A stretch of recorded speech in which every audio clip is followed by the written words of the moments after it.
आदरणीय मंचस्थ अतिथिगण, समक्ष उपस्थित मेरे अतिप्रिय बंधुओं एवं भगिनियों,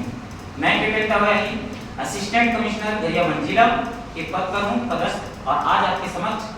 भाषण प्रतियोगिता मेरा भारत विकसित भारत 2047 के विषय पर आज मैं उपस्थित हूँ। महोदय, इस विषय के स्पष्टीकरण से मुझे 3 बिंदु अवगत होती है और वो 3 बिंदु है कि एक मेरा भारत, दूसरा विकसित भारत और तीसरा उस विकसित भारत की समय सीमा 2047 निर्धारित है।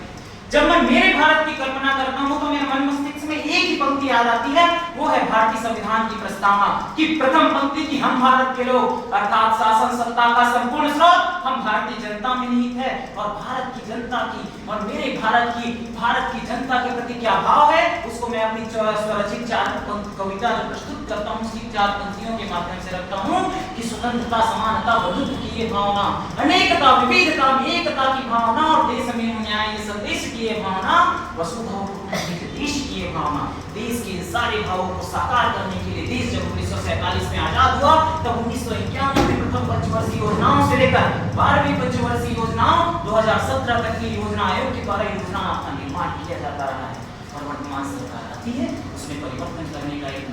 साहस करती है और साहस करते हुए इस योजना आयोग के स्थान पर एक थिंक टैंक की स्थापना करती है। वो स्थापना करती है नीति आयोग की और नीति आयोग इन चली आ रही 5 वर्षों की परंपरा योजनाओं के निर्माण के स्थान पर दूरगामी 25 वर्षों का लक्ष्य तय करते हुए हमारे उस परिकल्पना को जन्म देती है जिस परिकल्पना की चर्चा के लिए हम यहाँ पे उपस्थित हुए हैं कि विकसित भारत 2047 विकसित भारत के रूप में मेरे देश को देखने के लिए इस देश के 3 महत्वपूर्ण बिंदु पुनः मैं आपको अवगत कराना चाहता हूं कि वो है व्यक्ति, उसका समाज और समाज से बनता है राष्ट्र। सशक्त व्यक्ति से समुन्नत समाज से सजग राष्ट्र के लिए सशक्त व्यक्ति सबसे आधार होता है और सशक्त व्यक्ति के आधार को सुनिश्चित करने के लिए माननीय प्रधानमंत्री ने बीते वर्ष 15 नवंबर 2023 को विकसित भारत संकल्प यात्रा की आधारशिला रखी और देश के समस्त नगरीय निकायों से दूरस्थ ग्रामीण अंचलों में क्या किया, विकसित भारत की यात्रा प्रारंभ की और लोगों को आधारभूत संरचनाओं से परिचित कराते हुए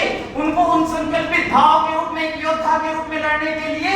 एक संकल्प भाव जागृत किया और इसी संकल्प भाव के जागृत के लिए ग्रामीण स्तर तक हुआ। तो दूसरा बात आती है कि उसी प्रधानमंत्री हमारे माननीय नरेंद्र मोदी जी ने पीएम जनमन प्रधानमंत्री जनजातीय आदिवासी न्याय महाअभियान प्रधानमंत्री जनजातीय आदिवासी न्याय महाअभियान के रूप में आदिवासी नहीं आदिवासियों में भी पिछड़ा जिसको हम पीबीटीजी की संज्ञा देती है और मैं बड़ा गौरवान्वित होता हूं कि मैं उन आदिवासी के लिए एक अधिकारी के रूप में गरियाबंद जिले में कार्यरत हूं और उसके लिए एक योद्धा के रूप में कार्यरत हूं और मेरे इस विकसित भारत बनने के पीछे इस कार्य को करने के लिए मैं कुछ पैमाने रखता हूं और मेरे अन्य साथियों के द्वारा बहुत सारे वक्तव्य बहुत सारे बिंदुओं पर यहाँ पर चर्चा किया गया है। इन सारे बिंदुओं पे चर्चा के साथ में कुछ बिंदुओं पर आपका ध्यान आकृष्ट करते हुए आर्थिक पैमाने पे मेरी पूर्व की वक्ता बहुत सुंदर बात रखी है। उन्होंने आर्थिक पैमाने पे सारा चिट्ठा खोल दिया है। आर्थिकता के आधार पर जैसे जीडीपी के मामले में हम तीसरा स्थान, 5वां स्थान के साथ साथ क्रय शक्ति क्षमता के आधार पर तीसरा स्थान प्राप्त करते हैं। 3 ट्रिलियन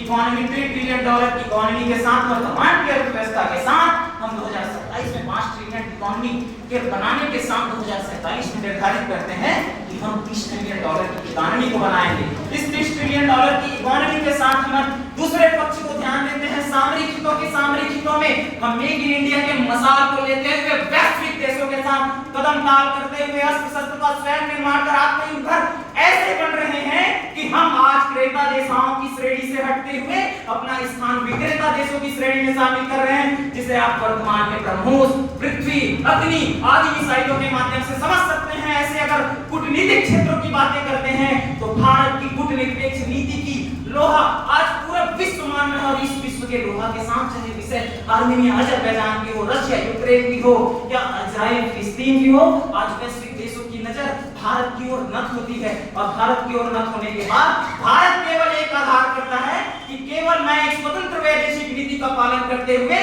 केवल मानवीयता के आधार पर किसी का पक्षधर रहूंगा और इस आधार पे वो सभी से संबंध रखने का पक्षधर होते हुए आगे की बात आती है कि हम औद्योगिक विकास की बात आती है। औद्योगिक विकास सबसे महत्वपूर्ण है और उसका भी पूर्व के वक्ताओं के द्वारा औद्योगिक विकास कितना महत्वपूर्ण है इस बातों को अवगत कराया और उस बातों में मैं देश का बताता हूं कि artificial intelligence, information technology in सारी को स्थान देते हुए हमारे देश में स्टैंड अप उसको भी और उसको प्रोत्साहित करने के लिए स्टार्टअप इन इनके माध्यम से लोगों को प्रोत्साहित किया जा रहा है और जिसका ही परिणाम है कि देश में बड़े बड़े यूनिकॉर्न स्थान प्राप्त कर रहे हैं। इनके स्थान इस औद्योगिक युग के स्थान प्राप्त करने के बाद हमारी दायित्व भी आती है। इन दायित्व में हम स्थान प्राप्त कराते हैं पर्यावरणीय क्षेत्र में। UNFCC United Nation framework convention to climate change में भारत अग्रणी भूमिका निभाता है। नवीकरणीय ऊर्जा स्रोत के रूप में भारत पर्यावरणीय हितैषी के रूप में अपना भाग करता है। COP21 COP28 में अपना प्रमुख योगदान रखते हुए नवीकरणीय ऊर्जा के क्षेत्र में COP21 पेरिस जलवायु संधि के पश्चात भारत पेरिस के साथ मिलते हुए अंतरराष्ट्रीय सौर गठबंधन की स्थापना करता है। एक ऐसा गठबंधन, अंतरराष्ट्रीय गठबंधन जिसका स्थापना करता भारत है। इन स्थापना के साथ अपने देश में इम्प्लीमेंटेशन की बात आती है तो अभी हाल फिलहाल में आपने देखा होगा प्रधानमंत्री सूर्यघर बिजली योजना, जिसके माध्यम से हम सोलर का इम्प्लीमेंटेशन अपने घर में रखेंगे और इसके साथ देश का 2030 का लक्ष्य निर्धारित करते हैं कि 2030 में हमारा लक्ष्य होगा कि हम 50% नवीकरणीय ऊर्जा स्रोत का स्थान लेंगे। अंततः इन सारे चीजों से सांस्कृतिक विरासत और सामाजिक विरासत की G20 की अध्यक्षता करते हुए हमने ये बात बताया कि वसुधैव कुटुंबकम अर्थात विश्व हमारा लिए बाजार और व्यापार नहीं है, प्रथमतः वो हमारा परिवार है। और इस भाव को जागृत करते हुए अंत में आते हैं और अंत में बताते हैं कि सांस्कृतिक विशेषता के रूप में योग और हमने ध्यान दिया। और निष्कर्षतः मैं अंतिम में ये बोल सकता हूँ कि मेरा भारत केवल आधुनिकता के चकाचौंध में डूबा हुआ भारत नहीं, अपितु सांस्कृतिकता और सामाजिकता के भावों को समाहित किया हुआ सशक्तित उपमन के रूप में रहेगा, जिससे एक ही सुगंध